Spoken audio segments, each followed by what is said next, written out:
உங்கள் கவலைகளை இயேசுவின் மேல் வைத்து விடுங்கள். வாழ்க்கையில் ஒரு சில நேரங்களில் நம்மால் எதையும் செய்ய முடியாதபடி உலகத்தின் அத்தனை சுமைகளும் நம்மை அழுத்துவது போல் உணர்வோம். அப்படிப்பட்ட நேரத்தில் 1 பேதுரு 5ஆம் அதிகாரம் 6-7 வசனங்கள் நமக்கு ஆறுதலாய் அமையும். ஏற்ற காலத்திலே தேவன் உங்களை உயர்த்தும்படிக்கு அவருடைய பலத்த கைக்குள் அடங்கி இருங்கள். அவர் உங்களை விசாரிக்கிறவரானபடியால் உங்கள் கவலைகளை எல்லாம் அவர் மேல் வைத்து விடுங்கள். ரமேஷ் என்ற ஒரு சிறிய வியாபாரி பல வருடங்கள் நல்ல முறையில் துணிக்கடை நடத்தி வருகிறார். ஆனால் எதிர்பாராமல் துணிக்கடை வியாபாரத்தில் அவருக்கு சரிவு ஏற்படுகிறது. வாடிக்கையாளர்கள் குறைந்து கடன் பாரம் அதிகரிக்கிறது. தினமும் அவர் கடையில் உட்கார்ந்து வெறுமையோடு பார்க்கும்போது உள்ளுக்குள் உடைந்து போகிறார். ஒரு நாள் இரவு இனி தாங்க முடியாமல் அவர் தேவனிடம் சொன்னார், கர்த்தாவே, என்னால் முடியவில்லை. என் சுய பலத்தால் பிரச்சனைகளை சமாளிக்க முடியவில்லை. என்னால் சுமையை தாங்க முடியாதபடியால் அதை உம்மிடமே ஒப்படைக்கிறேன். அந்த இரவில் 1 பேதுரு 5ஆம் அதிகாரம் 6-7 வசனங்களை நினைவு கூர்ந்த போது அவர் தனது கவலைகளை தேவனிடம் ஒப்படைத்தார். சில மாதங்களுக்கு பின் அவர் நினைத்து கூட பார்க்காத வண்ணம் ஒரு புதிய கூட்டாளி வந்து ஆன்லைன் வியாபார முறையில் கடையை மீண்டும் தொடங்கினார். முறிந்த வாழ்வு புத்துணர்ச்சி பெற்றது. ரமேஷ் உணர்ந்தார், சில நேரங்களில் நம்மை தேவன் கீழே அமரச் செய்து பின்னர் சரியான நேரத்தில் தான் உயர்த்துகிறார்.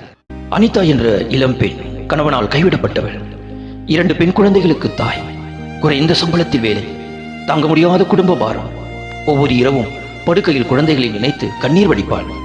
அவள் ஒரு நாள் தேவாலயத்தில் இந்த வசனத்தை கேட்டாள், உங்கள் கவலைகளை எல்லாம் இயேசுவின் மேல் வைத்து விடுங்கள், அவர் உங்களை விசாரிக்கிறவர். அந்த நாளில் அவள் வெகுவாக அழுதாள். வலியால் அல்ல, தனது சுமையை தேவனிடம் விட்டுவிட்ட நிம்மதியால். கர்த்தாவே, என்னால் முடியவில்லை, என் சுமையை உம்மிடத்தில் ஒப்படைக்கிறேன் என்று பிரார்த்தித்தாள். கடவுள் அவளின் ஜெபத்திற்கு மனம் இறங்கினார். அவளுக்கு வேலையில் உயர்வு கிடைத்தது.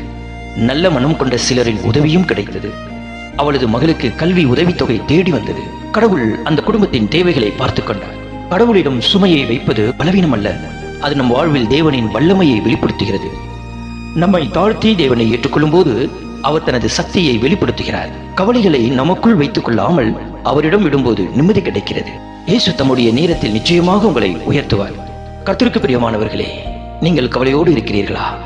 பலவிதமான குடும்ப பிரச்சனைகள், வேலையின்மை, கடன் பாரம், உடல் சார்ந்த பிரச்சனைகள் எதுவாக இருந்தாலும் அவற்றை தேவனிடம் ஒப்படையுங்கள். நினைவில் கொள்ளுங்கள், அவர் உங்களை விசாரிக்கிறவர். உங்கள் சுமைகளை தேவனிடம் சொல்லுங்கள். நேரம் கிடைக்கும் போதெல்லாம் ஜெபியுங்கள். கர்த்தாவே, இந்த சுமையை என்னால் தாங்க முடியவில்லை, உம்முடைய கைக்குள் ஒப்படைக்கிறேன் என்று விசுவாசத்தோடு சொல்லுங்கள். கர்த்தர் உங்களை ஏற்ற காலத்தில் உயர்த்துவார். ஆகையால் கவலைப்படாமல் கர்த்தரின் கரங்களில் ஒப்படையுங்கள். அவர் உங்களை தாங்குவார். கர்த்தர் தாமே இந்த வார்த்தைகளை ஆசீர்வதிப்பார்.